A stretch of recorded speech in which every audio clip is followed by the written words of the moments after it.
அவர் சொல்றாரு மக்களுக்கு என்ன பண்ணணும்னு தேர்தல் மேனிபெஸ்டோ பார்த்துட்டு சொல்றேன் அப்படிங்கிறாரு. நான் ஒரு உதாரணம் சொல்றேன். வணக்கம் நண்பா, நானுங்கள் ஜான் ஜேடி. ஒரு பொதுக்கூட்டத்தில் பார்த்தீங்கன்னா தளபதி வந்து மக்களுக்கு என்ன தேவை அப்படின்றது வந்து நான் கூடிய சீக்கிரம் சொல்கிறேன் அப்படின்னு சொல்லியிருப்பாரு. அதுக்கான பதில் வந்து இவங்க கேட்குறாங்க. என்னென்னு பார்த்தீங்கன்னா, நான் வந்து எனக்கு உடம்பு சரியில்லை, நான் வந்து ஒரு ஹாஸ்பிட்டலுக்கு போகிறேன்.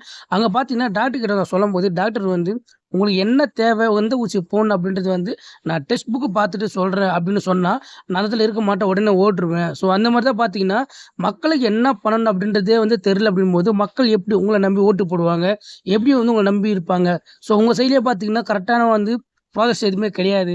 ஸோ நீங்கள் கரெக்டாக இல்லாமல் வந்து மக்களுக்கு எப்படி கரெக்டாக வந்து பண்ணுவீங்க அப்படின்றது இந்த கேள்வி வந்து முன் வச்சிருக்காங்க. ஸோ அது மட்டும் இல்லாமல் பார்த்தீங்கன்னா சில விஷயங்கள்ல வந்து இவங்க மேலே வந்து ஒரு சில நெகட்டிவான வீட்டில் போயிட்டுருக்கு. ஸோ அதெல்லாம் வந்து அடுத்த வீடியோவில் போடுறேன்.